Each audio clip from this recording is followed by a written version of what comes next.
Y ahora, hermanos, una vez más tengo el privilegio de poder compartir con ustedes la bendita y eterna palabra del Señor. Así que les voy a invitar a que abran sus Biblias en el Evangelio según Mateo. Estamos estudiando de manera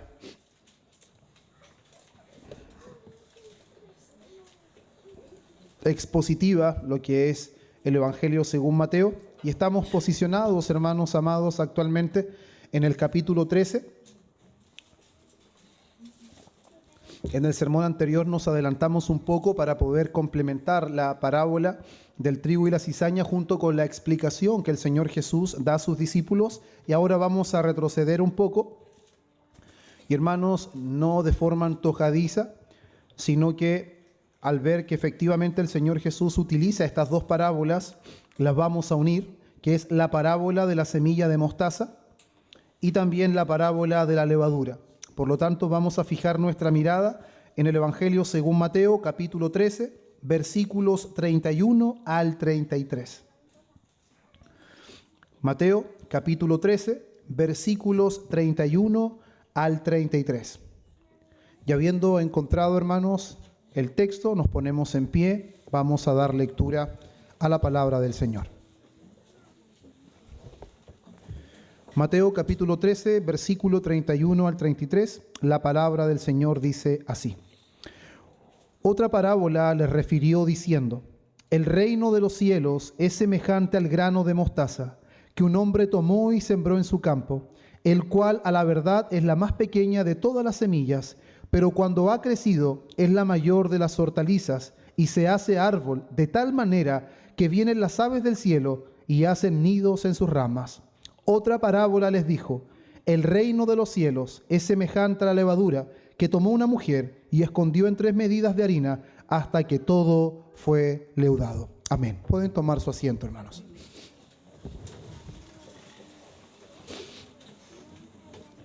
Para que podamos posicionarnos una vez más y entendiendo que igual hay hermanos y personas que hoy nos visitan que no han seguido a esta serie completa, nosotros acabamos de terminar lo que es de ver la parábola del sembrador y luego nosotros vimos lo que es la parábola del trigo y la cizaña, y a través de estas parábolas, hermanos, nosotros pudimos dar respuestas a algunas preguntas que son bastante honestas y que son necesarias de responder. Cuando nosotros vimos de que es Dios el que siembra la buena semilla, Él es el sembrador, Cristo es el sembrador, nosotros nos preguntamos entonces, ¿por qué todavía hay tanta maldad en el mundo? Es una pregunta muy común, es una de las cosas que más me preguntaba antes de venir al conocimiento de la verdad, y creo que cualquier persona, o inclusive aún siendo creyentes, al ver la maldad en el mundo, al ver la tragedia del pecado, pues nos preguntamos nosotros por qué todavía existe tanta maldad. Al mismo tiempo surgía una pregunta: ¿por qué los malos parecen prosperar junto a los justos? ¿Por qué los malos prosperan? Es una pregunta que también nos hacemos. ¿Y por qué Dios no elimina el mal de manera inmediata? Si Dios conoce y sabe perfectamente que existe el mal, ¿por qué Dios no elimina el mal de manera inmediata? Son preguntas que nosotros nos podemos hacer. Y estas preguntas, insisto, son preguntas sinceras. Son preguntas reales que no solamente nos hacemos nosotros hoy, sino que los hombres se han hecho a lo largo de toda la historia. Pero es precisamente, hermanos, este tipo de preguntas las que nosotros pudimos responder en la parábola del trigo y la cizaña, donde vimos principalmente, hermanos míos, que el trigo y la cizaña crecen juntos. Y que al crecer juntos es porque Dios permite que coexistan tanto el uno como el otro, pero no permanecerán juntos para siempre. Eso es lo que nosotros vimos en la parábola del trigo y la cizaña, y de manera muy rápida quiero nuevamente nombrar cuáles fueron los puntos, cuáles fueron las verdades que pudimos extraer de esta enseñanza. Y el primer punto que vimos es que el reino se revela en parábolas que solo Dios hace entender. Vimos que aún los discípulos están sin entendimiento naturalmente, y es el Señor el que les da a comprender el significado de las parábolas. El segundo punto que vimos es que Jesús revela quién es quién en el campo del mundo. Eso nos llevó a concluir que no necesitamos alegorizar absolutamente nada, porque el mismo Señor interpreta qué significa cada elemento. No debemos espiritualizar el texto. El punto 3 es que el mal crece silenciosamente y se revela con el tiempo. A pesar de que el mal crece, Dios ha determinado un momento en donde el mal será revelado y Dios tomará acción sobre el mal. El punto 4 que vimos en ese sermón fue que Dios permite la coexistencia del trigo y la cizaña por su paciencia perfecta. ¿Qué querían hacer los que cuidaban el campo? Querían inmediatamente arrancar la cizaña.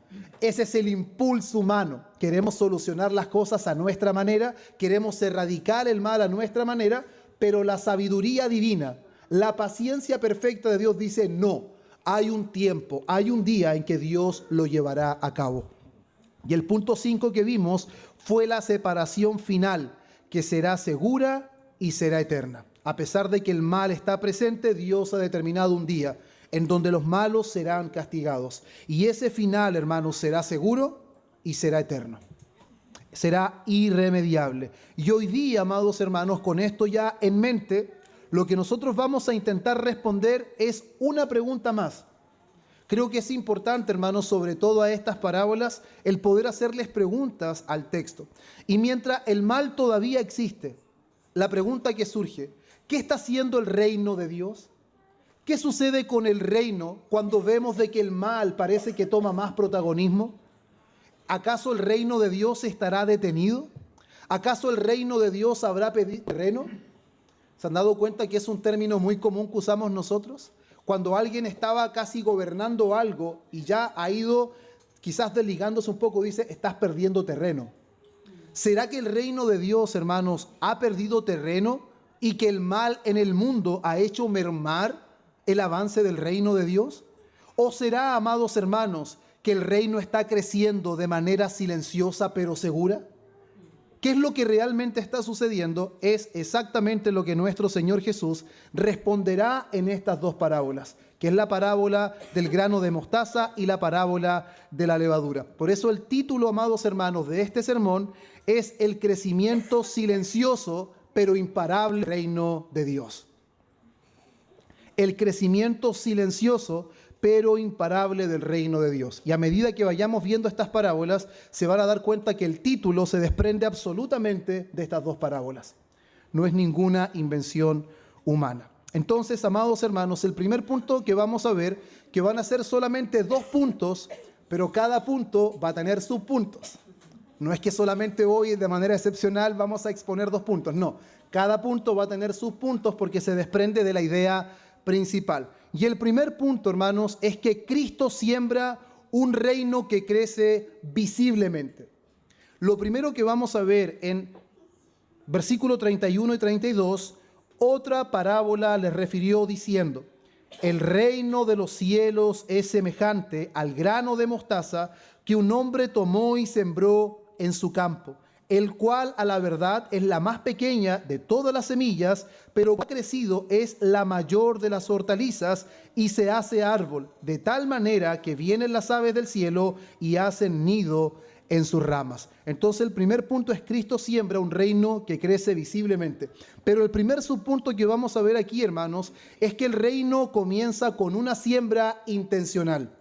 Lo primero que vamos a ver aquí, hermanos, es que lo que el Señor Jesús está hablando no es algo que crece por sí solo, sino que hay un sembrador que siembra. Hay alguien que intencionalmente lanza la semilla para que produzca fruto. Por eso, hermanos, el reino de los cielos es semejante a un grano de mostaza que un hombre tomó y sembró en su campo. Lo primero que vemos aquí, hermanos, es que el crecimiento del reino no es accidental. El crecimiento del reino es intencional. Alguien sembró. Alguien sembró. Y según Mateo 13:37, que es importante que no desconectemos de las otras parábolas, dice, el que siembra la buena semilla es el Hijo del Hombre. Entonces, ¿quién es el que siembra la semilla? Es el Hijo del Hombre. Y el Hijo del Hombre es nuestro Señor Jesús. Y también vemos en Mateo capítulo 13, versículo 38, que dice, el campo es el mundo. Y aquí dice que sembró esta semilla en su campo. Entonces ya tenemos claro de que es el Hijo del Hombre, Jesucristo nuestro Señor, el que siembra la semilla y la siembra en su mundo. Eso quiere decir que Él es el soberano del mundo y Él es el que siembra esta semilla. Y cuando vemos Mateo 28, 18, leemos algo como lo siguiente: toda autoridad me es dada en el cielo y en la tierra. Eso afirma que nuestro Señor Jesús es el dueño absoluto de todas las cosas. Y lo vemos reafirmado inclusive en el Antiguo Testamento, que es un versículo que sale mucho en los panes de vida y se puede malinterpretar como usted ni siquiera se imagina. Salmos 2:8 dice: pídeme y te daré por herencia las naciones y como posesión tuya los confines de la tierra. Alguien por ahí saca eso y piensa que el Señor lo va a bendecir de sobremanera. Pero ese texto es un texto mesiánico que está hablando de esa relación del Padre con el Hijo y cómo el Hijo es heredero de todo. Él es el soberano de todo. Por eso, hermanos míos, ¿qué es lo que significa esto? Que el reino no surge ni crece por casualidad, sino que está la intencionalidad del Hijo de Dios en sembrar en su campo, que es el mundo. Y aquí, hermanos, es algo bastante importante. El reino de Dios no es producto del hombre. El reino de Dios no es producto del hombre. Y esto va a ser muy importante en el desarrollo del sermón, porque el reino de Dios es una obra intencional de Cristo en su mundo. Y esto es lo primero que quiero que tengamos en mente antes de que ahora pasemos, hermanos, al subpunto segundo o B, como usted quiera llamarle, pero es un comienzo pequeño. ¿Qué es lo que dice la parábola? Que esa semilla es la más pequeña de todas las semillas. Y esto es bastante interesante porque en este punto, hermanos, la parábola está mencionando el tamaño de la semilla, pero el énfasis o el clímax de la parábola, el punto principal, no es el tamaño de la semilla. No es lo que Jesús quiere enfatizar. Jesús no está dando una clase de botánica, hermanos. No, Él está tomando este ejemplo, esta ilustración cotidiana para poder mostrar cuál es el realce, el énfasis que Él quiere dar a través de esta parábola. Recordemos que comienza diciendo: el reino de los cielos es semejante. Lo que Él quiere dar a entender a través de esta parábola son las verdades del reino de los cielos. Entonces, ¿cuál es el punto crucial aquí? Es el contraste entre un pequeño comienzo y un crecimiento sorprendente.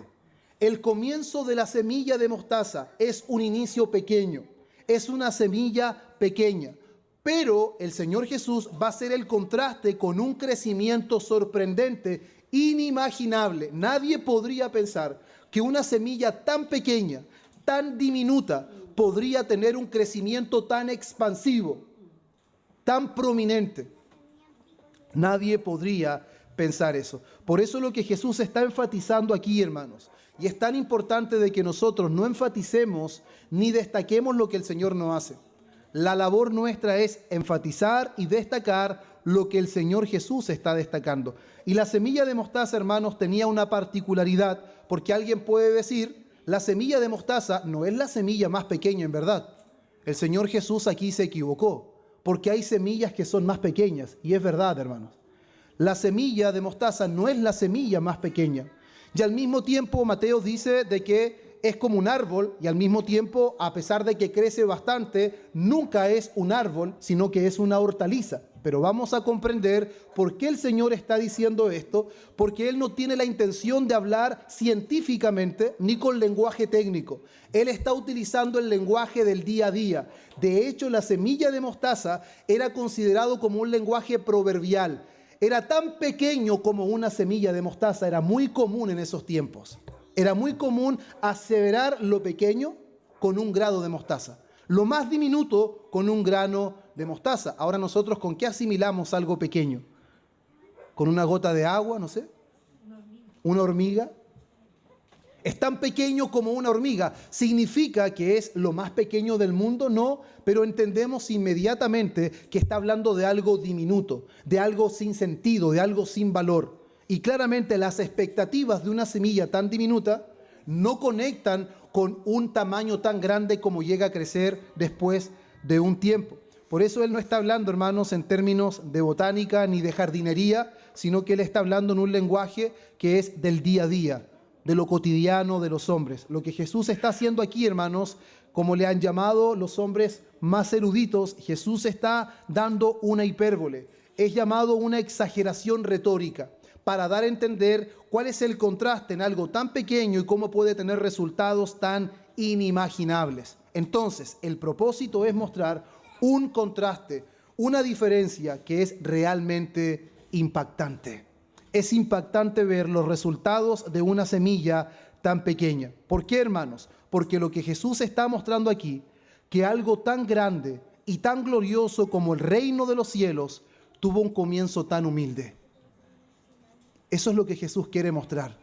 No nos centremos y no fijemos nuestra mirada en el grano de mostaza, sino que entendamos cuál es la realidad espiritual que Jesús quiere mostrar. Lo que Él quiere mostrar como algo tan grande, como algo tan glorioso, como algo tan majestuoso, como el reino de los cielos, tuvo un comienzo tan humilde.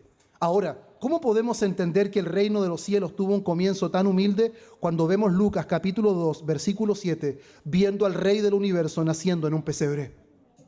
Cuando vamos a Hechos capítulo 1, versículo 15, y vemos que sus discípulos solamente son un puñado de hombres y mujeres, sin intelecto, sin capacidad, sin poder político, sin riqueza y sin ningún tipo de influencia. Esos son los comienzos del reino. El Señor naciendo en un pesebre y sus discípulos simplemente pescadores, hombres del vulgo.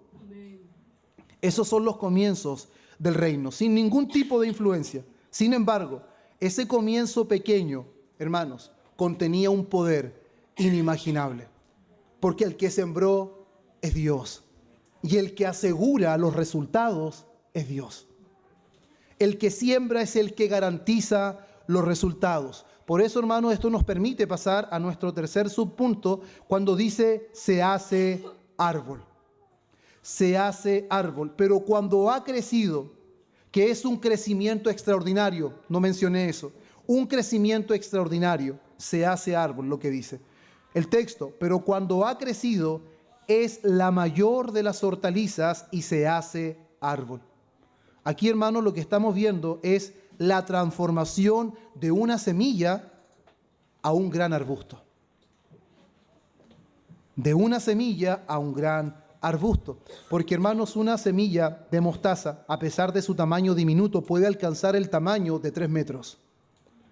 Puede alcanzar un tamaño de 10 pies o 3 metros, hermanos, y la verdad es que inclusive podía llegar a tener ramas firmes y podía ser visible desde lejos. Ahora, normalmente nosotros no podríamos imaginar eso. Y Jesús utiliza el lenguaje donde dice, se hace árbol. ¿Para qué, hermanos? ¿Cuál es el propósito del Señor de decir se hace árbol? Para resaltar, hermanos, el sorprendente crecimiento de tan diminuta semilla. Una semilla tan pequeña, tan insignificante, ¿cómo puede llegar a crecer de tal manera que puede llegar a medir 10 pies, 3 metros, puede ser visible desde lejos e inclusive tener ramas tan firmes que las aves de los cielos pueden descansar en ellas?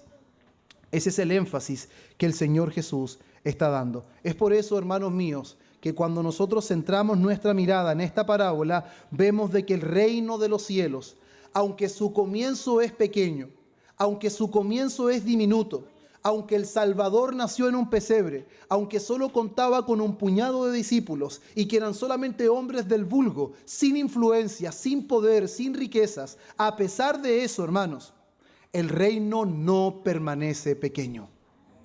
El reino no permanecerá pequeño. Lo que Jesús está diciendo aquí es que ese reino que comienza pequeño crecerá. Ese reino que comienza pequeño va a expandirse. Y ese reino que parece pequeño se va a multiplicar. Y cuando vemos esta realidad, hermanos, en la historia de la iglesia primitiva relatada en el libro de los Hechos, es sorprendente ver cómo lo que el Señor está ilustrando a través de esta parábola tiene un cumplimiento tal cual como Él lo anunció. Jesús predijo el crecimiento del reino a pesar de la oposición. Recordemos que Jesús viene de ser tratado como un blasfemo. Viene de ser normalmente mencionado como un hombre que no viene de Dios y están buscando su muerte. pero ahora Él está mencionando algo glorioso. El reino de los cielos es semejante a una semilla de grano de mostaza, que aunque su presente es diminuto, su comienzo es insignificante, pero crecerá. Y su crecimiento será tan extraordinario que ninguno de ustedes puede imaginárselo. Y yo creo, amados hermanos, que los discípulos de alguna manera pueden estar impactados con esto, porque ellos están viendo solamente la oposición. Recordemos que cuando ellos están en la barca, ellos no están entendiendo quién es Jesús. Ellos ven la tempestad, ellos tienen miedo y ahora están viendo la oposición. Y seguramente ven la oposición más grande que lo que el Señor Jesús está diciendo en este momento. Pero veamos qué es lo que sucede una vez que el Señor se va y el Espíritu Santo desciende y capacita a los hombres para anunciar el Evangelio. Hechos capítulo 6, versículo 7. Hechos capítulo 6, versículo 7.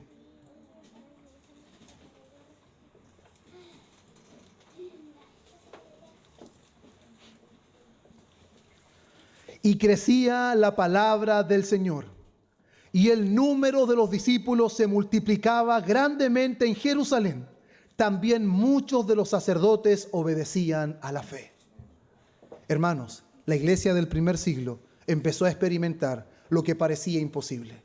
Lo que parecía una diminuta semilla de mostaza empezó a crecer y empezó a multiplicarse de tal manera que los discípulos se multiplicaban grandemente en Jerusalén. ¿Y qué decía? La palabra del Señor crecía. Y aún los sacerdotes obedecían a la fe. Hechos capítulo 12, versículo 20 al 24. Hechos 12, 20 al 24.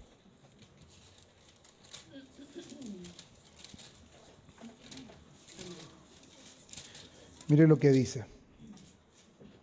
Dice, y Herodes estaba enojado contra los de Tiro y de Sidón, pero ellos vinieron de acuerdo ante él y sobornando Blasto, que era camarero mayor del rey, pedían paz porque su territorio era abastecido por el del rey.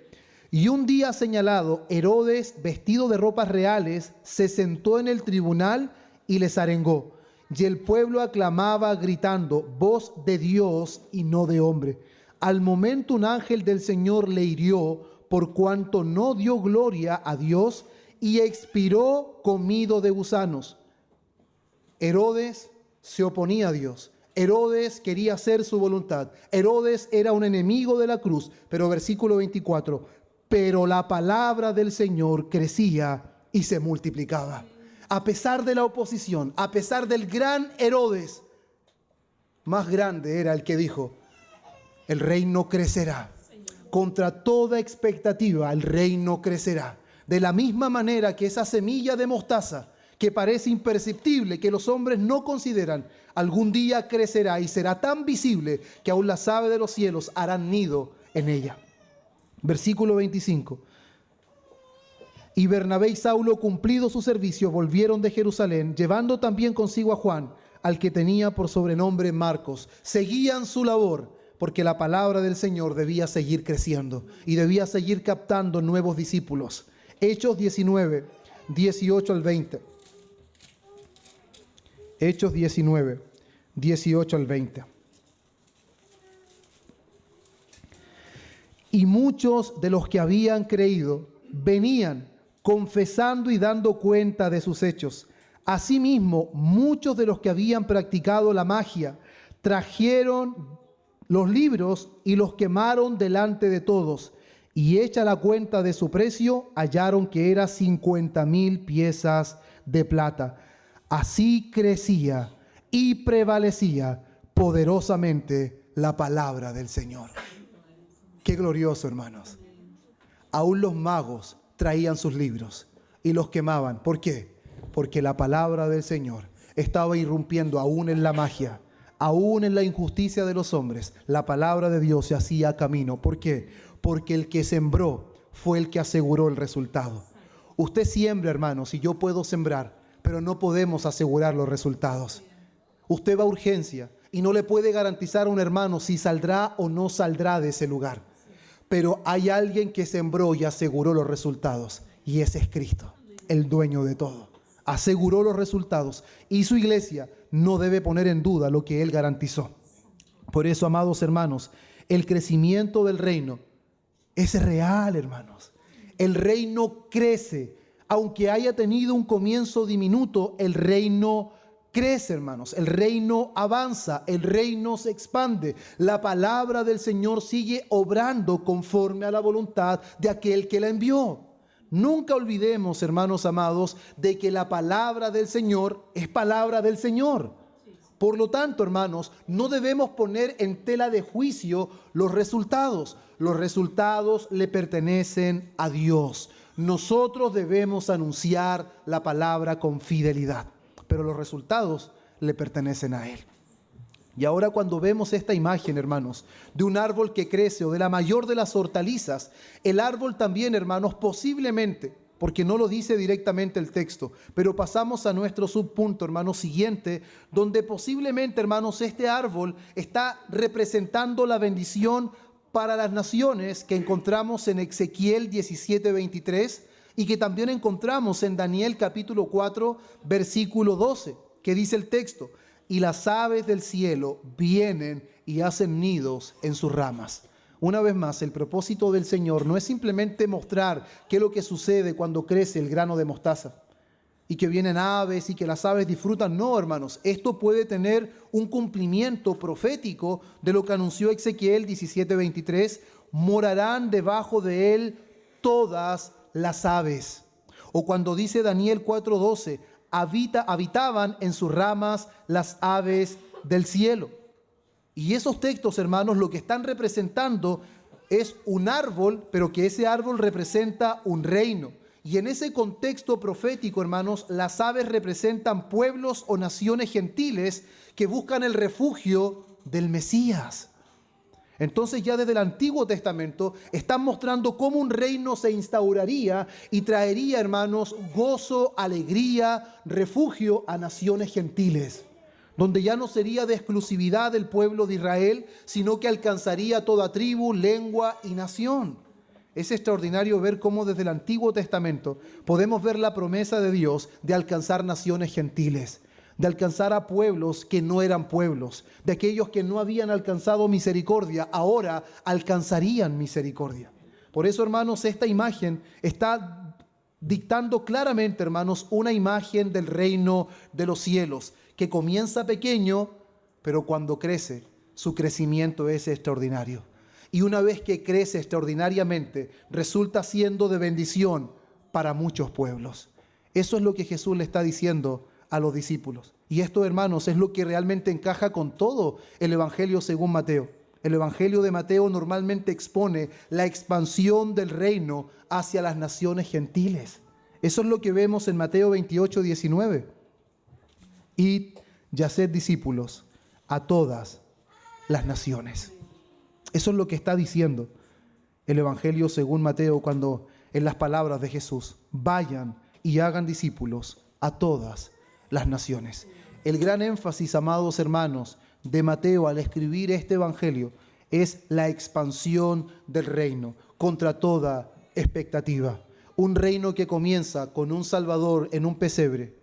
Un reino que parece que se debilita porque ese Salvador que anunciaba victoria finalmente termina clavado en una cruz, que comienza con un puñado de discípulos que parecen tener fuerza y osadía, pero cuando el pastor muere, las ovejas se dispersan y evidenciaron miedo y temor. Parece que todo se deshacía, parece que todo se disolvía, pero el Señor Jesús dijo que el reino de los cielos es semejante a una semilla de grano de mostaza. Él dijo que a pesar de que su comienzo pareciera insignificante, crecería de tal manera que sería visible y las naciones extranjeras se beneficiarían de este crecimiento. Se beneficiarían de cómo el reino de los cielos se instauraría en esta tierra y crecería y traería beneficio a hombres y mujeres que nunca lo esperaron. Y hermanos amados, no sé si usted logra hacer la conexión, pero ese crecimiento del que habló Jesús lo estamos experimentando nosotros hoy. Ese crecimiento del que habló Jesús es el que nos alcanzó hoy. El reino de los cielos avanzó de tal manera que llegó a Lota, que llegó a Coronel, llegó a todas estas zonas, hermanos, llegó a esta octava región. El evangelio cruzó barreras. Por eso el apóstol Pablo, cuando él estaba preso, Él decía palabras como estas. Él estaba preso, pero la palabra de Dios no está presa. La palabra de Dios no está bajo barrotes. La palabra de Dios siempre es viva y siempre es eficaz y siempre cumple el propósito por el cual Dios la envía. Por eso, amados hermanos, el reino de los cielos no está limitado solamente a una localidad. El reino de los cielos no está limitado a una tribu en específica. El reino de los cielos, aunque lamentablemente muchas personas siguen pensando que Israel es el pueblo de Dios, hermanos, la palabra de Dios nos da a entender de que la palabra de Dios, el reino de los cielos, no es exclusivo de un grupo étnico, sino que el reino de los cielos es universal. Avanzó a lo largo de todas las barreras, por lo largo de todo el mundo. Cristo no vino solamente por un pueblo étnico, por una nación, sino que Él vino por sus elegidos de todas las naciones. Eso es lo que dice la palabra. Eso es lo que dice la palabra. Por eso el reino, hermanos, crece. ¿Por qué? Porque los que expanden el reino somos nosotros. Porque la iglesia es tan poderosa y tan elocuente que puede expandir el reino de los cielos con su elocuencia. No, hermanos, el reino crece porque Cristo lo sembró. El reino se expande y nadie lo puede detener, porque lo que Cristo ha comenzado, nadie podrá detenerlo, hermanos. Absolutamente nadie. Y mi propósito, amados hermanos, es que esto cambie nuestra perspectiva cuando miramos el reino de los cielos. Porque tendemos a mirar el mal, tendemos a mirar que las ideologías están cambiando. Cuando el comunismo tomó el poder en nuestro país, pensamos que se iba a acabar absolutamente el mundo. Y nos olvidamos de que el reino de los cielos sigue estando en medio de nosotros. Nos olvidamos de que el reino va a extenderse y va a alcanzar lo que Dios ha trazado desde la eternidad. Porque el sembrador es Cristo. Y Él asegura una cosecha milagrosa, frutos inimaginables, hermanos. Qué glorioso es saber que cuando predicamos el Evangelio, el resultado está asegurado, hermanos. No es que no voy a predicar el Evangelio porque no sé cómo lo voy a hacer. Predique el Evangelio. Los resultados los ha garantizado Cristo, hermanos. Ninguno de nosotros puede garantizar el resultado. Lo que podemos hacer es afirmar lo que Cristo ya garantizó. Por eso, a pesar de que hemos visto que el reino de los cielos comienza pequeño, pero Jesús muestra de que su crecimiento se hace visible y se extiende al nivel de una gran hortaliza y bendice a muchos. Y entre ellos estamos nosotros. Pero Jesús, hermanos, no termina diciendo esto. No termina en estas palabras. Porque al mismo tiempo podríamos pensar de que el reino de los cielos es visible en su extensión, en su avance. Pero ¿qué sucede interiormente? El reino avanza exteriormente, avanza hacia afuera. Pero ¿qué ocurre con lo de adentro? ¿Acaso el reino solamente tiene una dimensión visible? ¿Y el reino de los cielos no tendrá una dimensión invisible, una dimensión oculta? Por eso es tan importante, hermanos, incluir esta parábola de la levadura junto con la parábola de la semilla de mostaza, porque no son la misma parábola. Jesús no va a decir la misma verdad aquí, sino que va a complementar la realidad del reino, la realidad visible con la realidad invisible, con la extensión que podemos ver y con la obra que nosotros no podemos ver, pero a pesar de que es una obra oculta, silenciosa, es una obra profunda y eficaz. Por eso veamos ahora nuestro segundo punto, versículo 33.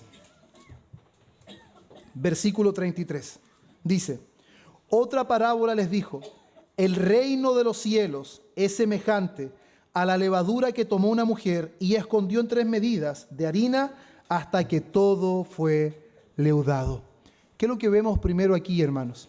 Lo que Jesús primero nos muestra es otro aspecto del reino de los cielos. Es un aspecto diferente a lo que nos estaba mostrando. No es un reino distinto, es el mismo reino, pero nos está mostrando algo diferente. La perspectiva desde adentro. Mientras que la mostaza muestra un crecimiento externo, la levadura mostrará una transformación interna. El avance externo del reino de los cielos se debe a que el mismo que sembró esa semilla está transformando internamente el corazón de aquellos que componen el reino de los cielos. Por eso el reino avanza de manera externa y visible, pero también de una manera interna e invisible. Por eso lo que es nacido de la carne, carne es. Pero lo que es nacido del Espíritu, Espíritu es. Nadie puede saber en qué momento el Espíritu Santo cómo obró, porque Él es soberano. No sabemos de dónde viene ni a dónde va. Todo el que es nacido del Espíritu puede corroborar eso. Es lo que el Señor Jesús dice. Y es por eso, hermanos, que nuestro subpunto en esto es una obra silenciosa, pero intencional. Una vez más, intencional en sembrar e intencional en esta obra que es interna. Una obra silenciosa, pero intencional. El reino de los cielos es semejante a la levadura que tomó una mujer. Y qué glorioso, hermanos. En esta parábola aparece una mujer. En casi todas las demás parábolas aparecen hombres.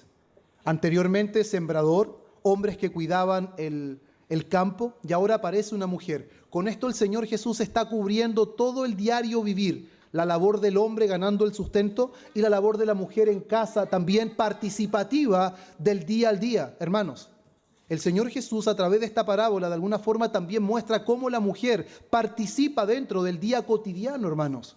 Pero no es su objetivo dar a entender eso en este texto. Su objetivo principal, hermanos, es mostrar claramente cómo el reino de Dios avanza internamente, de manera silenciosa, de manera que no se puede percibir, y cómo algo tan pequeño, una vez más, tan diminuto, puede afectar tanta cantidad. Eso es lo que Él va a mostrar ahora. Por eso, hermanos, es importante entender qué era la levadura en aquel tiempo. Fue una de las primeras cosas que me llamó la atención cuando centré mi mirada en esta parábola. ¿Qué era la levadura, hermanos, en el tiempo que Jesús está hablando? Y la levadura, hermanos, en el tiempo de Jesús no es como la levadura que se usa hoy día. No soy un experto en hacer pan, pero la levadura de hoy día es una levadura seca. En el tiempo de Jesús era una masa fermentada, hermanos. Era una masa vieja y fermentada que hoy día se le llama normalmente masa madre. No es la levadura que se utiliza en el tiempo de hoy. Entonces, cuando se usaba esta levadura, era una masa que se guardaba anteriormente, era una masa vieja. Y esta masa se mezclaba con la masa nueva. ¿Y qué ocurría? Que la masa nueva fermentaba. Cuando fermentaba esta levadura, hermanos, lo que ocurría era algo asombroso. Un pequeño o pequeña porción de levadura finalmente terminaba afectando toda la masa. Lo que Jesús está haciendo aquí, hermanos, no es hacer clases de cómo hacer pan. No tiene la intención de enseñarnos cómo hacer pan, aunque sería beneficioso saber cómo hacerlo. Pero lo que Él está ilustrando es algo más profundo. Él está dando a entender de que el reino de los cielos trabaja de manera oculta. Nosotros no vemos cómo la levadura fermenta la masa. Pero cuando ponemos la levadura sabemos de que la masa va a fermentar. Y a pesar que es una porción pequeña y la cantidad de masa es grande, que lo vamos a ver, aún así ese pequeño poco de levadura es capaz de poder afectar toda la masa. Por eso, a pesar, hermanos, de que no es visible lo que está sucediendo, pero esa levadura es eficaz. ¿Qué es lo que dice Marcos 4, 26 al 27? Marcos 4, 26 al 27.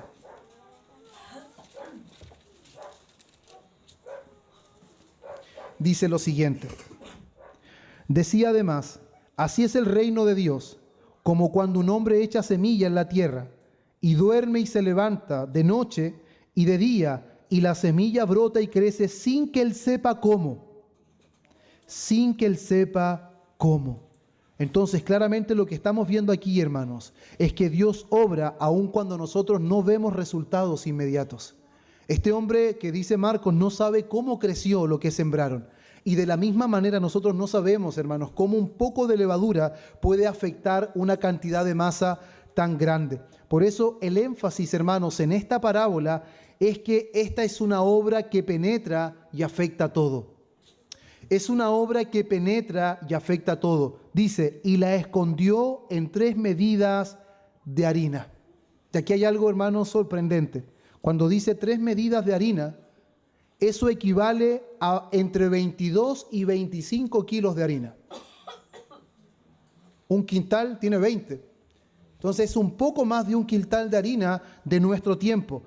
3 medidas de harina equivale aproximadamente a 22 o 25 kilos de harina.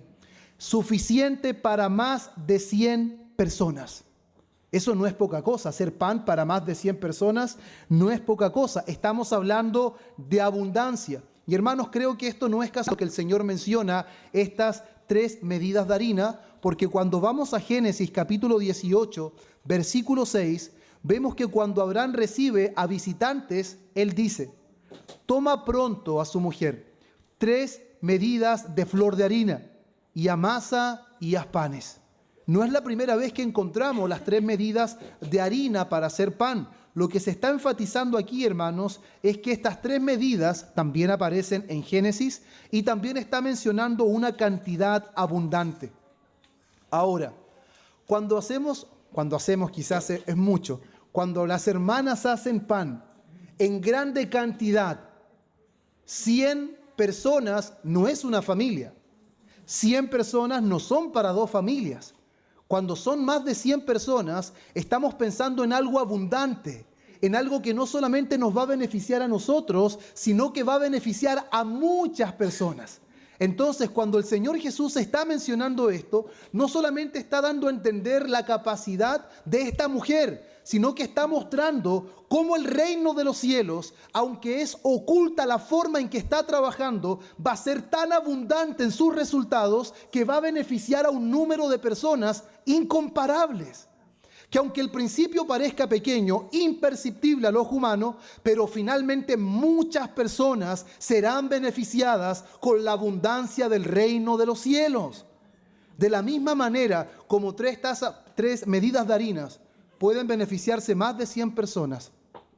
Cuando el reino de los cielos irrumpe en el corazón de un hombre, hermanos, muchas personas van a ser beneficiadas con esto. Cuando el reino de los cielos obra, a pesar de que es imperceptible su obrar, avanzará y será en abundancia, hermanos. El contexto de 3 medidas de harina es un contexto de hospitalidad, es un contexto de abundancia, hermanos. Y esto es muy importante culturalmente. Porque aquí, hermanos, 3 medidas de harina no era una cantidad normal para una familia, era una cantidad abundante.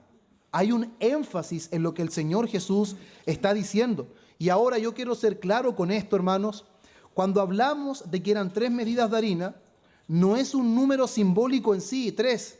He escuchado a algunas personas que han dicho que estas 3 medidas de harina está haciendo referencia a la Trinidad, o que estas 3 medidas de harina se está haciendo énfasis a que son 3 etapas. No, hermanos, no es un número simbólico en sí, no está representando la Trinidad, no está representando 3 etapas, no está hablando de 3 dispensaciones, porque eso sería algo muy forzado. Sería algo muy forzado. ¿A qué es lo que está aludiendo? A una gran cantidad. ¿A qué es lo que está aludiendo? A gran abundancia. ¿A qué está aludiendo? A un impacto que además de interno y además de silencioso, es amplio en su alcance. Es amplio en su alcance. La gran cantidad, hermanos, de harina destaca que una pequeña influencia puede producir un efecto sorprendentemente amplio. Una pequeña influencia, como un poco de levadura, puede afectar toda la masa. Por tanto, hermanos míos, el énfasis no es el número 3. El énfasis es la amplitud del efecto. Es la amplitud del efecto. Una pequeña cantidad de levadura puede transformar una gran cantidad de masa. Qué extraordinario ver cómo el reino visiblemente avanza y cómo internamente puede afectar tantas vidas, al punto, hermanos, de que un mundo que está cargado de maldad, un mundo que está bajo el maligno, finalmente es el reino de los cielos, irrumpe a tal manera, a tal punto, que transforma hombres y mujeres que estaban bajo la condenación, perdidos en sus delitos y pecados, en densa oscuridad, pero el reino de los cielos penetra y abre sus ojos. El reino de los cielos penetra y transforma corazones. A pesar de que es invisible el obrar, de la misma manera que una levadura no se percibe cómo puede afectar toda la masa, el Señor Jesús está diciendo a sus discípulos, de esta manera, el reino de los cielos obra. Parece invisible, Parece que no está ocurriendo nada. Parece que Dios es pasivo. Parece que el reino de los cielos está perdiendo terreno, pero no está perdiendo terreno. Está obrando de manera silenciosa, pero sus efectos son eficaces. Usted de repente comparte el evangelio y parece que nada está pasando. Parece que nada está ocurriendo, pero usted no logra ver lo que Dios está haciendo. Yo me recuerdo que muchas veces me compartieron el evangelio y yo ponía cara de indiferente. Ponía cara de que nada pasaba. Pero de una manera u otra llegó el momento en que esa palabra que yo parece que era indiferente quebrantó por completo mi vida. Absolutamente, hermanos. Y creo que todo creyente verdadero resistió la palabra y le hizo frente al reino de los cielos cuando quería avanzar. Pero gloria al Señor, que cuando Dios determina avanzar y transformar la vida de alguien, no hay quien le haga frente. No hay quien le haga frente. Hermanos amados, esa palabra que el Señor dijo a ese momento, que el reino de los cielos es como la levadura.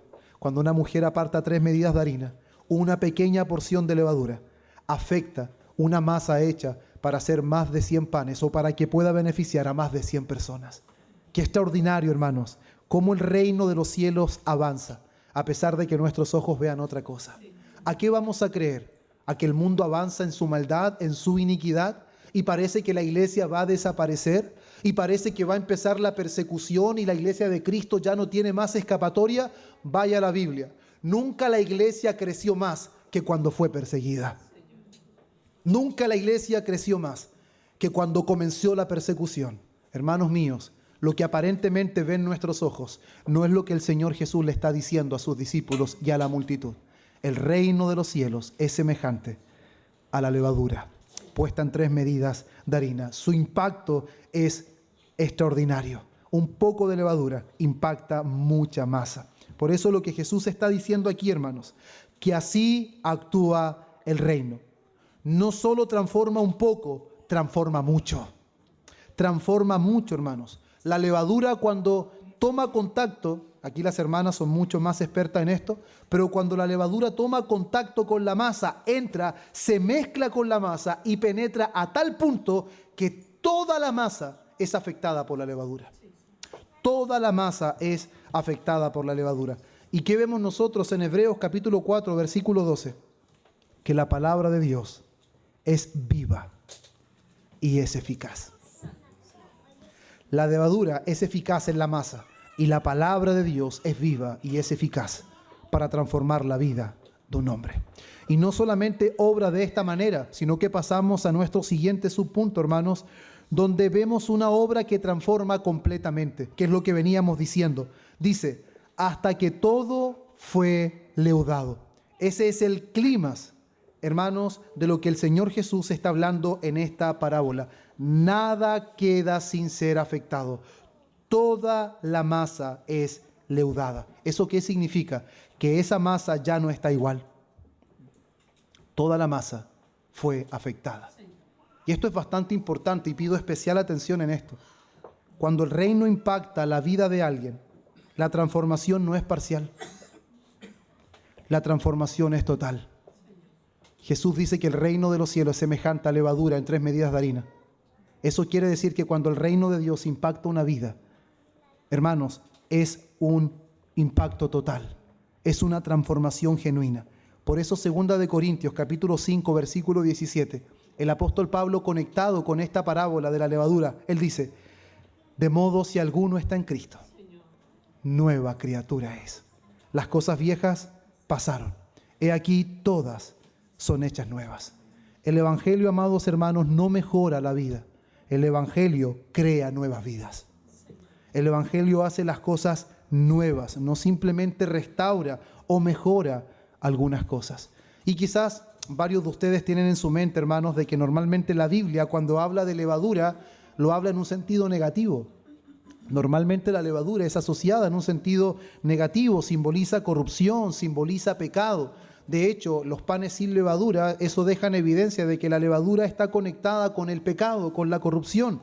O como cuando Jesús dice en Mateo 16:6, guardaos de la levadura de los fariseos. Está dándole una connotación negativa a la levadura. Pero hermanos, nosotros no podemos conectar con lo que viene diciendo en otros escenarios, porque la levadura en sí no es lo malo, sino que Jesús está utilizando la levadura para explicar según el contexto. Y en este contexto, la levadura no está siendo utilizada de manera negativa, sino que la levadura está siendo utilizada de manera positiva, que un poco de levadura leuda toda la masa. Y de la misma manera, cuando el evangelio es anunciado, cuando el reino de Dios avanza, las vidas son completamente transformadas. Eso es lo que Jesús está hablando. Por eso la parábola anterior, la de mostaza, habla del crecimiento positivo del reino. Aunque su comienzo es diminuto, su crecimiento es exponencial.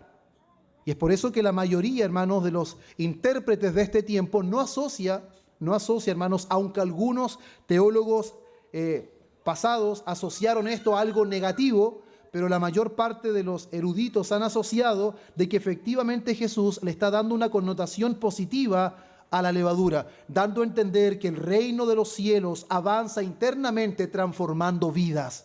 Como la levadura afecta toda la masa, el evangelio afecta toda la vida. No es que afecta parte de mí, no, el evangelio, el reino afecta toda la vida. Como dijo un hombre en el pasado, así como la levadura transforma toda la masa, el reino transforma completamente la vida del creyente. Amados hermanos, esta parábola fue algo bastante breve que el Señor Jesús hizo. Ahora yo llevo ya casi 50 minutos tratando de explicar algo que Él hizo muy breve y muy sencillo. Pero es importante que podamos comprender a la luz de las enseñanzas que Jesús viene dando, de la oposición que Él viene enfrentando, cómo Él alza la mirada de sus discípulos y les hace ver que no miren con los ojos de la carne. Porque si miramos esta vida según nuestra propia voluntad, según nuestro criterio, hermanos, el evangelio va en declive. El evangelio está propenso a desaparecer. Pero según las palabras de Jesús, no, hermanos, el evangelio seguirá cambiando vidas. El evangelio se expandirá y se ha expandido y sigue expandiéndose hasta el día de hoy. Por eso la labor suya, la labor mía es seguir predicando el evangelio. Seguir anunciando el evangelio y no guiarnos por lo que nuestros ojos ven. Vemos a alguien en una condición deplorable, no, ¿qué va a creer esta persona? Hermanos, creíste tú. Si creíste tú, cualquiera puede creer, porque tú conoces cuán perverso eras y aún cuán perversos somos. Lo conocemos muy bien. Entonces, si Él nos rescató a nosotros, y esa es la lógica que utiliza Pablo, esa es la lógica que Él utiliza. Si me rescató a mí, entonces puede rescatar a cualquiera. Y eso es lo que todos nosotros deberíamos pensar. Y eso es lo que el Señor Jesús está hablando. Cuando el reino de los cielos es anunciado en las palabras de Jesús, el reino de los cielos avanza. A pesar de la oposición, a pesar de los obstáculos que hayan por delante, el reino de los cielos avanza. Y lo vamos a ver. Como los hombres ven la hortaliza de la mostaza, veremos el avance del reino. Pero habrá una parte que no veremos. Cómo va transformando el corazón, no podemos verlo. Pero vemos el fruto de esa obra del reino de los cielos avanzando. Cuando vemos un pecador quebrantado, pidiendo perdón, intentando reconciliarse con Dios mediante Cristo, vemos que esa es la obra interna. Vemos cómo el reino actúa como levadura. El evangelio fue compartido con debilidad, con torpeza. Quizás el que el evangelio apenas conocía unos versículos e intentó hacer todo lo posible. Pero ahí vemos que la gloria es de Dios. Ahí vemos que no depende de la elocuencia ni de la pericia del hombre, sino que depende del poder de Dios. Descansa en quién es el que siembra, Él es el que garantiza los resultados. Por eso en estas dos parábolas, hermanos, podemos ver claramente cómo enseñan dos verdades que son inseparables. El reino crece de manera externa, pero el reino transforma de manera interna. Vemos la obra exterior, pero también vemos la obra interior. Cristo no solo, hermanos, está extendiendo su reino en el mundo, sino que está transformando vidas desde adentro. Y eso es algo muy glorioso. Cuando vemos a alguien que es alcanzado por el evangelio, por el reino de los cielos, trae gozo a nuestro corazón. Por eso hay gozo en los cielos, cuando un pecador se arrepiente. ¿Por qué hay tanto gozo en los cielos? Porque Él fue el que sembró. Porque Él es el que garantiza los resultados. Cuando un pecador se arrepiente, Dios se goza porque esos son los resultados de su obra, no de la nuestra, hermanos. Que un pecador se arrepienta no es obra nuestra, no es obra nuestra, es obra de Dios, es obra del sembrador, es obra del que garantiza los resultados. El reino crece porque Cristo ha establecido que crezca. El reino avanza porque Cristo comenzó esa buena obra. Y el que comenzó la buena obra la perfeccionará. Qué glorioso, hermanos, es cuando descansamos en Él y no en nosotros. Cuando no dependemos de los hombres, sino de Dios. Esa es la gloria del Evangelio. Por eso cuando cantamos, no soy yo, sino Cristo en mí. Esa es la verdad más gloriosa que vamos a entonar en los cielos. Vamos a reconocer que no fuimos nosotros. Por eso el apóstol Pablo lo tiene muy claro. Unos siembran, otros riegan, pero el crecimiento lo ha dado Dios. Y ni el que siembra es algo, ni el que riega, sino Dios, que da el crecimiento. Por eso la gloria es solo para Él, hermanos. La gloria es solo para Dios, porque el reino crece, no porque somos buenos, no porque somos reformados, no porque conocemos la Biblia perfectamente. El reino crece porque Cristo garantizó su crecimiento. Los corazones siguen siendo transformados porque Cristo anunció que el reino de los cielos es semejante a levadura en 3 medidas de harina. Será abundante masa, pero el evangelio afectará todas las vidas. Eso es glorioso de poder ver y de poder contemplar. Y esto, hermanos, nos lleva a poder ver algunas aplicaciones con lo que ya iremos terminando este sermón. Nosotros tendemos, hermanos, a menospreciar las cosas que son pequeñas. Normalmente nosotros, hermanos, ponemos las miradas en las cosas que son grandes, en las cosas que son llamativas, en las cosas que son pomposas. Pero el contexto original en el que nosotros estamos viendo esta parábola, los discípulos veían el reino pequeño. Los discípulos veían un reino débil, veían un reino insignificante. Pero Jesús les dice que no midan el reino por su inicio. Ellos deben medir el reino por su resultado. ¿Entendió eso, hermanos? Nosotros tendemos a ver hoy día, si es una iglesia pequeña, ahora estoy trayendo una aplicación general a nuestro contexto cotidiano. Cuando vemos una iglesia pequeña, no nos interesa esa iglesia. Queremos quizás una iglesia grande. No nos interesa conversar con una persona sencilla, queremos hablar con alguien elocuente. Normalmente queremos algo pomposo, algo visible. No nos interesa un ministerio humilde, queremos un ministerio visible ante todas las personas. No, hermanos, Dios usa lo más insignificante. Dios usa lo más pequeño, lo más diminuto. Y no tiene crecimiento por causa de sí mismo, sino por causa de aquel que lo asegura. Es Dios, hermanos, el que da fruto. Es Dios el que asegura el fruto. Segundo, hermanos, no debemos dudar del poder del Evangelio. No debemos dudar del poder del Evangelio. Aunque, hermano mío, no veas absolutamente nada, el Evangelio está obrando. El Evangelio sigue su curso y el Evangelio sigue transformando. Y eso lo tenía muy claro el apóstol Pablo, Romanos 1:16. No me avergüenzo del Evangelio. ¿Por qué? Porque es poder de Dios para salvación. El Evangelio sigue obrando aún en nuestra familia, sigue obrando en nuestra iglesia y sigue obrando aún en nuestra propia vida, hermanos. Esa es una realidad que no podemos ignorar.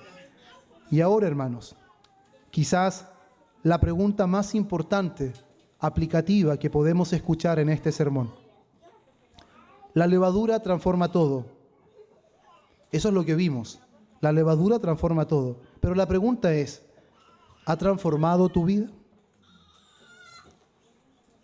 Podemos tener muy claro en la teoría todo esto, pero la pregunta es, si cuando el Evangelio toma contacto con la vida de alguien, así como la levadura cuando toma contacto con la masa no rehúye, la masa es leudada. ¿Ha transformado tu vida el Evangelio? ¿Ha transformado tu corazón? ¿Ha transformado tus deseos? ¿Tu manera de vivir ha sido transformada? ¿O solo oyes y asientes el Evangelio? ¿O estás transformado por él? ¿Qué es lo que puedes decir de ti mismo? No de tus hermanos, de ti mismo. ¿El Evangelio ha afectado tu vida, tu corazón, tus deseos, tu manera de vivir? ¿O simplemente eres un oyente que asiente y que siempre dice que sí a todo, pero su vida no ha sido transformada por el Evangelio? ¿O sí?